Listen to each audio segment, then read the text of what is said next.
नमस्कार मित्रांनो, माझं नाव संतोष कोल्हे आहे आणि हा यूट्यूबवर मी पहिलाच व्हिडिओ अपलोड करतो आहे.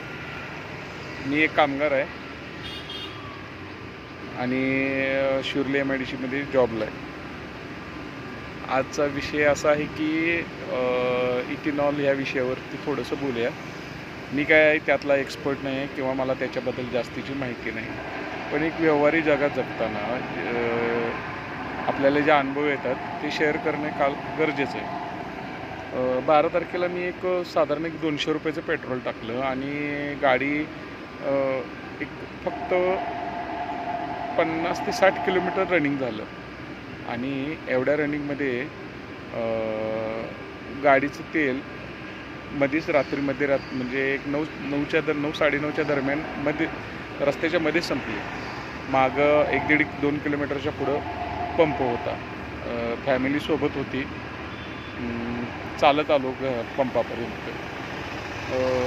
साधारण 10 वर्ष झालं गाडी वापरतो मी आणि 10 वर्षात असं कधीच म्हणजे क्वचित वेळा पडले असेल काय.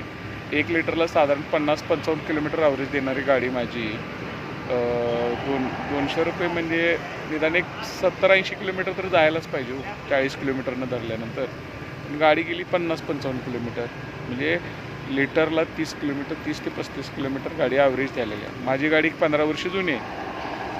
होंडा CB ट्विस्टर आहे माझी, 15 वर्ष जुनी आहे. तर माझ्यासारखेच असे कित्येक लोकांना अनुभव आला आहे. तरी हे गेंड्याची कातडी पांघरलेलं हे सरकार आहे.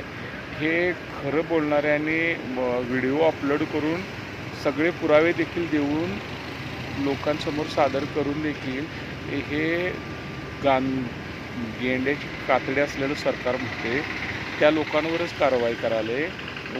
तुमच्या गाडीत प्रॉब्लेम असेल किंवा तुमची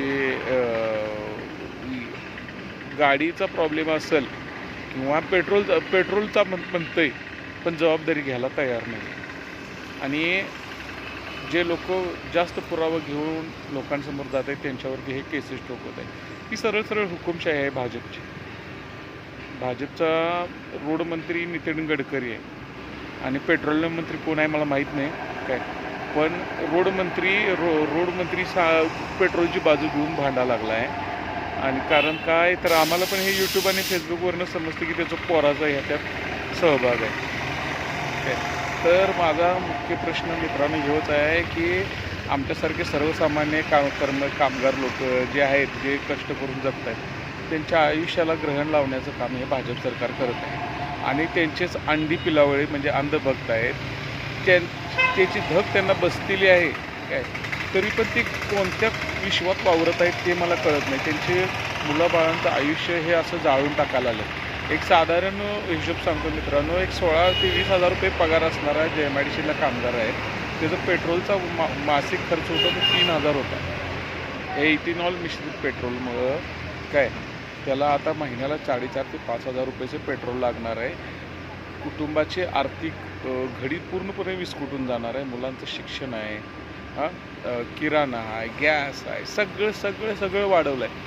हे सगळ्याची वजाबाकी केल्यानंतर त्याच्या हातात एक चेंडूच लागतो, झिरो. महिना एंड होऊपर्यंत तो 0 होऊन जातो. सबका साथ सबका विषय कसला विकास काय कोणी तर पुढे येऊन बोललं पाहिजे आणि ह्या झुंडशाही आणि हुकुमशाहीला उत्तर दिलं पाहिजे. लोकांना जागे व्हा आणि या भाजपला काय हे फक्त आणि फक्त भ्रमाचा भोपळा पसरवत आहे. लोकांना यांना काही घेणं देणं नाही. तर मित्रांनो, भाजपने ज्या काही नीती अवलंबलेल्या आहेत आणि ज्या अपप्रचार चालवलेला आहे त्याला बळी पडू नका. आणि आपले जे ही चालू आहे काय म्हणतात, सर्वसामान्य लोकांचं जे काही